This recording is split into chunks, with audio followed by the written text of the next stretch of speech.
자, 저희가 일부에서 이 마우스가 아직도 어려운 분들을 위해서 뭐 1에서 18을 좀 총정리하는 시간을 가져봤는데 네. 정발음이 깨어나서 경찰로 복귀하는 시점까지를 타임라인대로 쭉 한번 훑어봤고요. 네. 그리고 일부 마지막에 저희가 얘기한 게 매듭이 되게 중요하다. 복귀하고 나서 일어났던 사건들의 핵심 키워드죠. 네, 되게 공통적으로 나타난 모습이었어요. 네. 그래서 이번 시간에는 이 매듭에 대해서 한번 이야기를 해보자. 이렇게 가겠습니다. 네. 자, 정발음이 경찰에 복귀하고 일어난 새로운 사건. 그 중에 첫 번째 사건이 바로 하천에서 정발음이 시체를 하나 발견한 거였죠. 처음에는 사체를 보고 나서 이상한 느낌을 받는 그런 장면들로 이어졌는데 거기서 매듭에 묶여있는 그 사체를 보면서 뭔가를 떠올리게 되죠. 그렇죠. 그 사체에 묶여있는 매듭에 묶는 방식이 과거 헤드헌터가 묶은 매듭 방식과 똑같다. 네네. 그렇기 때문에 이 사건은 헤드헌터의 모방범이 한 일이다 라는 이야기가 나왔어요. 네, 그렇죠. 네, 그런데 왜 이 매듭이 앞으로의 전개에 중요한 힌트가 되느냐, 네. 그거에 대한 설명을 조금 더 해볼게요. 네.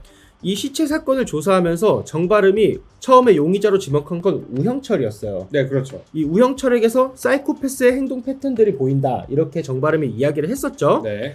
그리고 뭐 어김없이 10화에서 우형철이 사이코패스인 게 밝혀졌습니다. 뭐 그 사이에 오봉이한테 범죄를 저질렀던 강덕수가 출소하기도 했고요. 네. 그리고 우형철이 오봉이를 죽이려고 했어요. 네네. 그렇게 공격을 했는데 정발음이 나타나서 구해줬죠. 네. 그리고 우형철이 도망가는 도중에 자신의 아버지는 우재필이랑 바뀌면서 우재필이 대신 범인으로 잡혀갔었어요. 그 부분에서 이게 바뀐 거를 알아낸 거는 이제 반지의 유무였죠. 그렇죠. 오봉이가 자기를 만졌을 때는 뭔가 차가운 게 느껴졌다. 네, 차가운 촉감이 느껴졌다, 부드러웠다, 뭐 이런 얘기를 했잖아요, 손이. 네. 이 지점이 굉장히 중요한데요. 우재필이 우형철의 범죄를 은닉해준 게 이번이 처음이 아니에요. 아, 그렇죠. 네. 과거에 우형철이 같은 동네에 살던 정수진을 살해했다는 이야기 우리가 일부에서 했었는데 네네. 이 사건도 우재필이 은닉해줬었죠. 네. 이 사건이 중요한 이유가 우영철이 자신의 기준에 맞춰서 해픈 여자들을 살해하고 있잖아요. 그렇죠. 그 기준이 형성되는 첫 번째 사건이 바로 그 정수진 살해 사건이라는 거죠. 아, 네네. 우영철이 어린 시절에 자기 집으로 돌아다 정수진이 자신의 엄마와 살갑게 대하는 장면을 보고 갑자기 이상한 느낌이 들어요. 그러면서 수진이를 부르고 수진이를 데리고 가가지고 포박하고 살해를 해버립니다.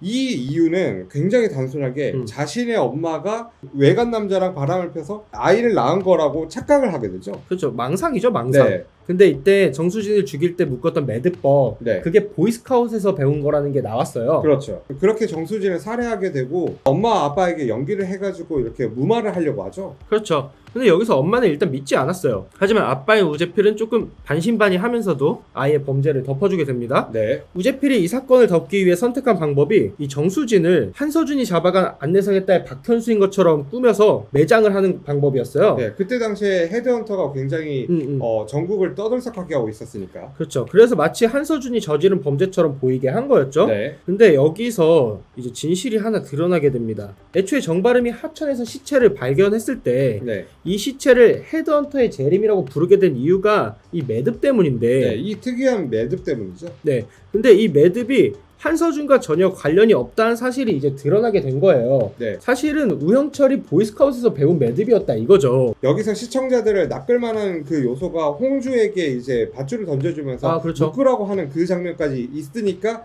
이게 혼란을 일으킨단 말이에요. 그렇죠. 이 이야기가 밝혀지기 전까지는 당연히 한서준이 저지른 범죄였을 것이다. 네, 그렇죠. 홍주가 매듭을 묶는 장면이 있었으니까. 네, 계속 옆에서 한소준을 돕고 있었으니까요. 근데 이거는 그냥 다 페이크였다는 게 이제 드러나게 된 거고요. 네.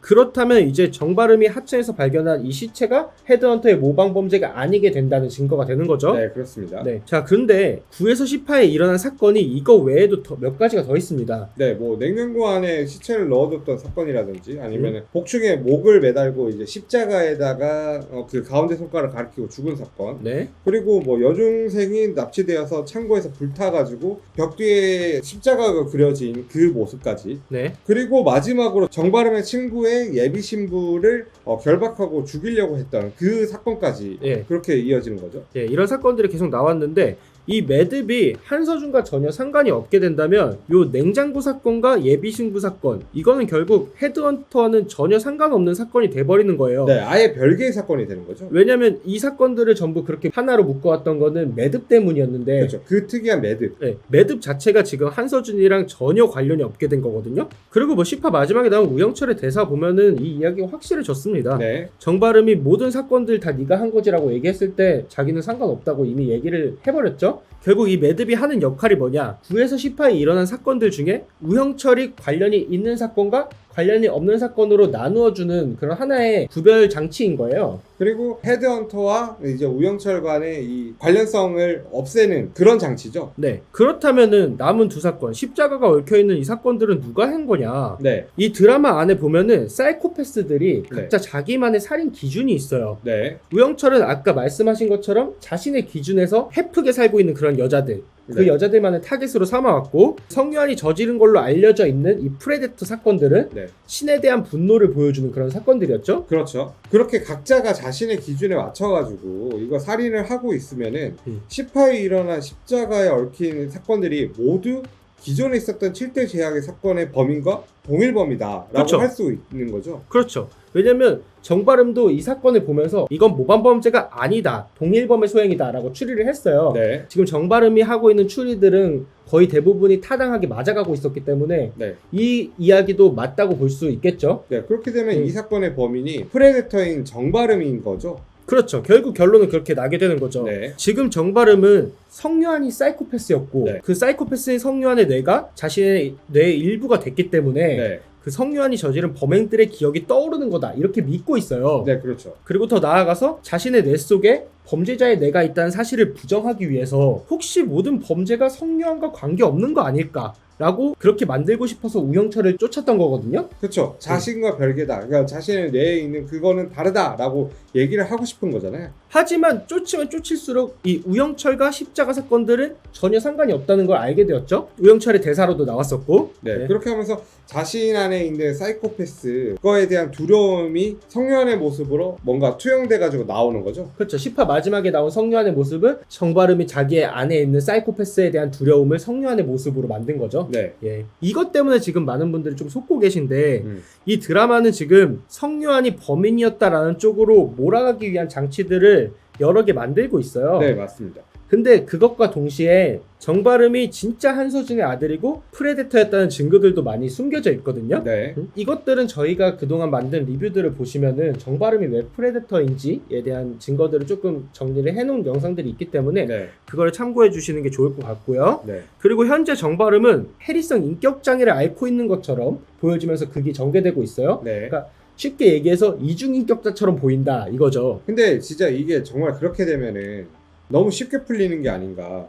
정바름이 이제 새로운 살인을 저지르고도 기억을 하지 못한다라는 거 너무 편한 장치가 아닌가라는 생각이 들거든요. 그래서 뭐 저도 사실은 그렇게 안 갔으면 좋겠다라고 네. 생각은 하고 있는데 그렇게 한다면 뭐 브로치가 잠깐 나타났다 없어졌다 이런 장면들도 아주 쉽게 설명이 되기는 합니다. 근데 이거를 우리가 전에도 그런 얘기를 했었잖아요. 뇌이식 이거 아니었으면 좋겠다라고 했는데 너무 뻔히 보이니까 뇌이식 맞아. 맞아요. 그러면 이것도 지금 이중인격 이게 아니었으면 좋겠는데 이걸로 가고 있으니까 이게 맞는 것 같아.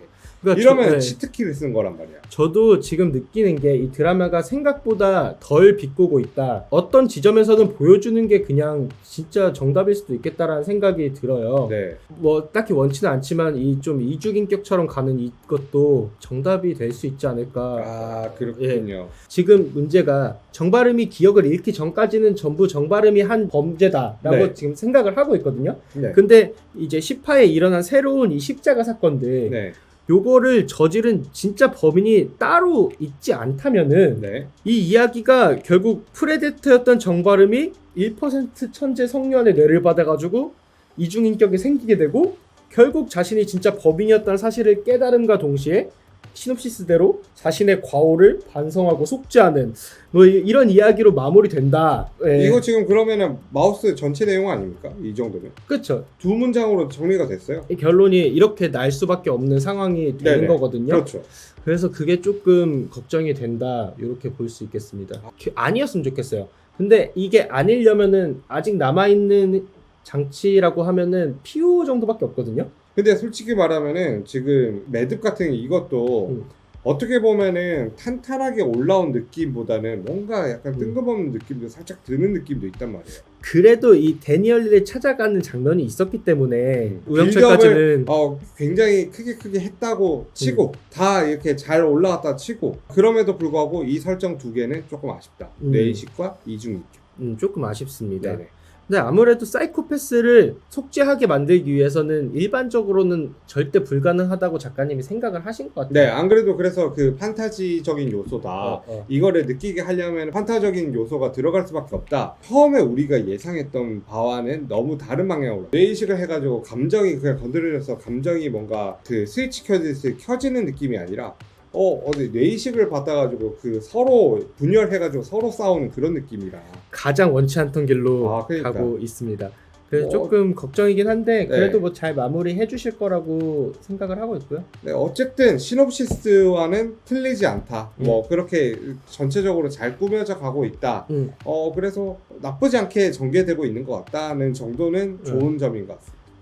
설령 마무리가 이렇게 되더라도 네. 10화에서 보여준 연출 정도로만 계속 간다면 충분히 재밌는 드라마로 마무리될 것이다. 네, 다음 주 수요일이 스페셜을 한다는데 네. 왠지 우리가 지금 정리한 것처럼 이런 것들을 정리를 해주지 않을까. 예. 하도 어렵다고 하니까 우리가 보여줄게. 니네 이러고 이 정도 설명하면 알아들을 거 아니야? 라고 생각을 하고 스페셜을 만든 게 아닌가라는 생각이 들 정도예요. 그렇죠. 진입장벽을 좀 없애주기 위한 한 편을 만들고 있는 것 같다. 하지만 그 안에서도 성유한이 범인인 것처럼 계속 보여줄 것이다. 네, 그렇습니다. 거기에 속지 않으셔야 된다. 네. 거기에 속는 순간 최란 작가님의 미끼에 말려들어가지고 그걸 물고 바로 낚일 것이다. 오히려 거기 낚이는 게 드라마를 더 재밌게 보는 길이겠네요. 그렇죠. 성유한은 제발 놔두라고.